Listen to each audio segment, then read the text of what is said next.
вечер. Он сыграл больше 150 ролей в кино и театре. Герцог де Гиз, граф Рашфор, Макрофт Холмс, Рихард Вагнер и, конечно, Николай Петрович Воронин. Сегодня у нас в антракте актер Борис Клюев. Борис Клюев – актер, народный артист России, профессор Высшего театрального училища имени Щепкина. С 1969 года артист Государственного академического малого театра. В этом году принял участие в Казанском международном фестивале мусульманского кино. Актер всю жизнь увлекается спортом, играет в футбол и теннис, а на даче любит разводить розы. Борис Владимирович, здравствуйте. Здравствуйте. Этот разговор хотелось бы начать с темы вашей верности театру. Потому что вы 46 лет служите малому театру. Ну, я же учился в Щепкинском училище при Малом театре, поэтому для меня было очень почетно то, что меня пригласили. Но хотел я уйти в театр Моссовета. Мне тогда очень нравилось. Завадский руководил, и там было созвездие актеров. Но один умный старый человек говорит: да вы что, говорит, вы понимаете, вас в императорский театр приглашают, а вы раздумываете, немедленно идите туда. Я пошел и не жалею. На ваших глазах как вообще менялся российский театр и публика? За это время было несколько таких моментов, когда люди ушли из театра, затем робкое появление, а потом появилось понятие «мода», и затем люди опять пришли в театр. И мне радостно, что сейчас очень много зрителей, молодых. Вы много лет преподаете в Щепкинском училище мастерство актера. Как нужно учиться актеру именно? Прежде всего, не надо лениться. Если у тебя есть способности, а практически у каждого человека эти способности есть, это все надо развивать. Нужно уметь мыслить, нужно уметь уважать и любить свою профессию, и она потом с благодарностью тебе откликнется. А вообще сегодня какая молодежь? Новое поколение вас радует? Или что-то вы бы хотели привнести черты вашего поколения в сегодняшний день? Ну, глупо говорить о том, что там что-то было, когда мы были молодыми. Нет, это все уже ушло и не вернется. Это то же самое, как волосы. Что, например, ушло? Волосы, видите, вот у меня. Когда-то я был очень кудрявый. Но сейчас этого нет. Ну, глупо же жалеть об этом. Ну, ушло и ушло. Что же тут делать? Вырастает другое поколение людей, вырастают другие требования. Но ценности, такие как ненависть, любовь, предательство, это вечные ценности. И всегда о них будут говорить. Потому что любой человек в той или иной мере всегда это переживает. Вот. А молодежь, ну, она разная. Ведь люди приезжают из таких иногда регионов, где, ну, образно говоря, поехали поступать, первый раз сели на поезд. Они отличаются от городских, у которых все есть. Приезжают из провинции, им сложно материально, но они берут другим, они берут трудолюбием. И в конце концов количество всегда дает качество. И из них получаются актеры. В вашем репертуаре огромное количество ролей, более 150. И в кино, и в театре вы много играли таких князей, графов. А это повлияло на ваш характер? Ну, мне казалось, что я всегда был барином. Я люблю это состояние в себе. Я могу быть разным, я могу быть и необыкновенно трудолюбивым. Отдыхать я тоже люблю. Люблю красиво отдыхать. Люблю красиво поесть. Люблю хорошую компанию. Иногда люблю одиночество. Люблю красивое. А правда, что вы очень требовательный к себе человек? И Да. какие качества вы в себе старались развивать всегда? Я никогда не обвинял в чем-либо других. Никогда. Я всегда все претензии предъявлял только к себе.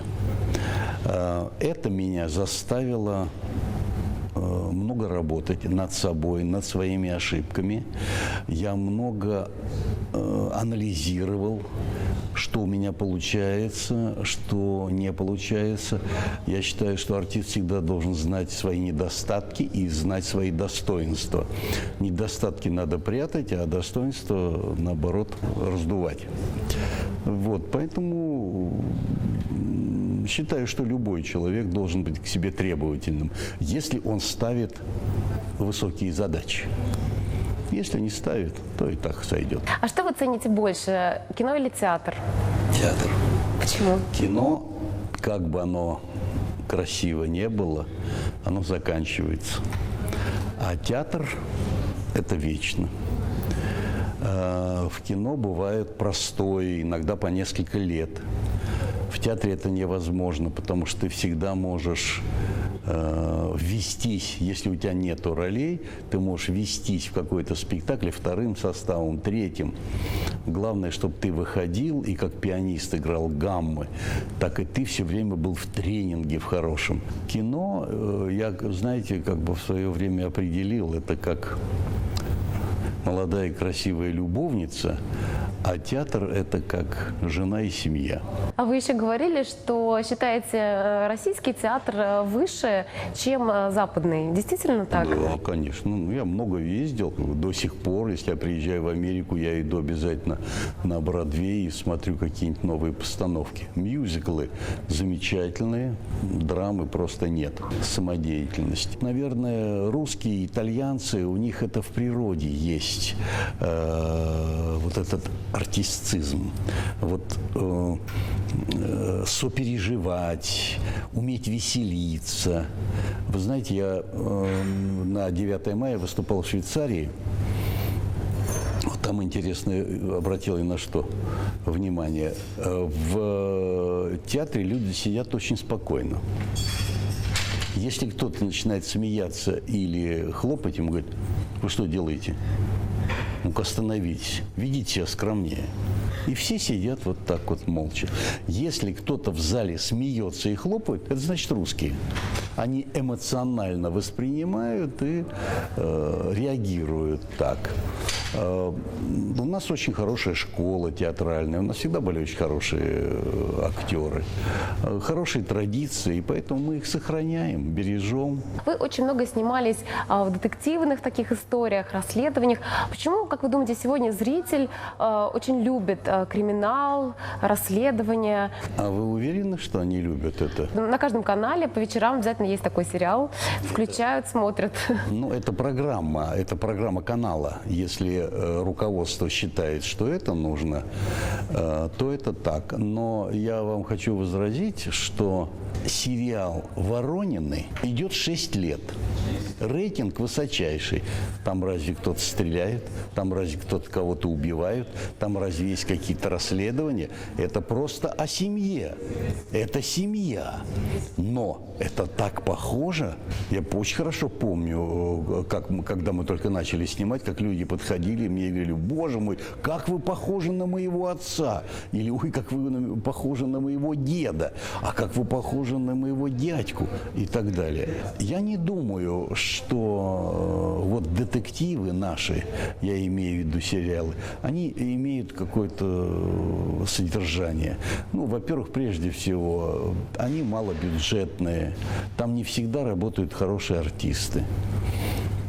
Зритель не может без хорошего сценария и без хорошей режиссуры и актеров. В конце концов, они смотрят на актеров. В моем понятии только один фильм, который я бы как бы оценил по качеству, это «Ликвидация». Вот сериал был. Для меня, да, работа Машкова прелестная совершенно. Маковецкий в небольшой роли. Это мастера. Русское кино, советское, оно всегда брало тем, что оно о другом снимало. Они снимали о человеческих судьбах, о глубине. Это то, что западные артисты сделать не могут. А если могут, то единицы.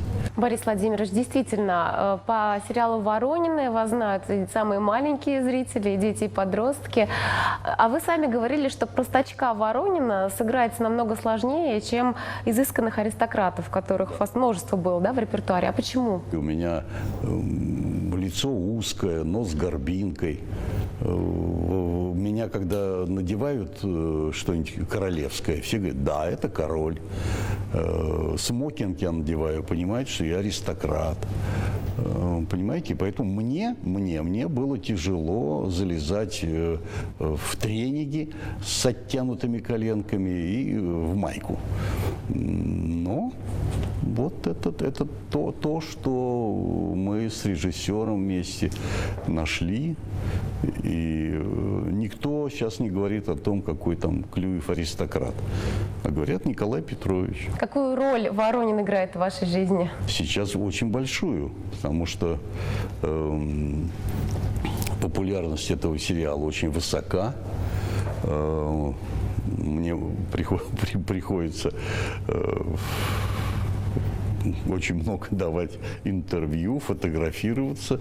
Так в жизни у вас не бывает, что сказали бы вы «египетская сила»? Нет, я, конечно, в жизни абсолютно другой Не человек. цитируете своего героя? Нет, не цитирую. Но рявкнуть могу. И стукнуть кулаком по столу тоже могу. А что о кино можете сказать, современном российском и актерах сегодняшних? Постепенно, очень медленно, но кино возрождается. Но медленно, очень медленно. Очень много сложностей чисто технических с прокатом, с кинотеатрами. Это все очень сложно.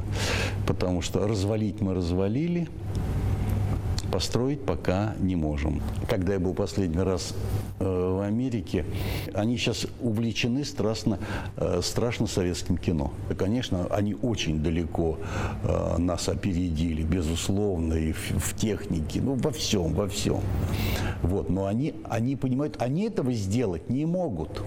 Они не могут сделать пробег Вероники «Летят журавли», когда она бежит, провожая Бориса, когда он уходит на фронт. Волшебная камера у Русевского бежит за ней. Как это сделать? Они этого не знают.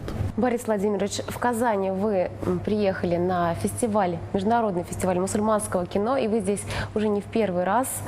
Действительно были, когда фестиваль еще назывался «Золотой минбар». Что вы можете сказать об этом фестивале? Я, честно, мусульманского кино не знаю совсем. Но я понимаю, что это огромный слой, что там живут люди, у них есть духовность какая-то, у них есть культура. И, конечно, чем больше мы будем об этом знать, тем это будет интереснее. Потому что у каждого человека, у каждого народа есть свой взгляд на жизнь, на продолжение жизни, на культурные жизненные ценности. И я считаю, что это очень хорошо, что существует мусульманское кино. И пусть оно, дай Бог, чтобы оно развивалось, и чтобы у вас как можно больше было гостей, которые приезжают сюда. Сейчас вот 51 картина, ну пусть будет их 100. Я поэтому желаю фестивалю успехов. Это очень важно.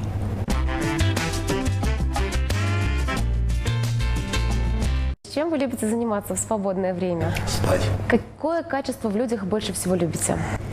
Честность. Каким, на ваш взгляд, должен быть мужчина? Сильным. А женщина? Слабый. Ваш любимый писатель и книга? Хемингуэй. Весь. Любимый фильм? «Летят журавли». Любимые актеры? Я очень любил Леонова, Сашу Абдулова. Из современных это Володя Машков. Какой ваш жизненный девиз? Вперед! Там еще есть что-то интересное. Спасибо вам большое. Пожалуйста. Спасибо за такой интересный разговор. Приезжайте к нам в Казань почаще. Да, приеду 14 числа, а 15 буду играть в театре Ауэзова спектакле «Маскарад» Лермонтова, где играю Евгения Арбенина. Всех зрителей приглашаю.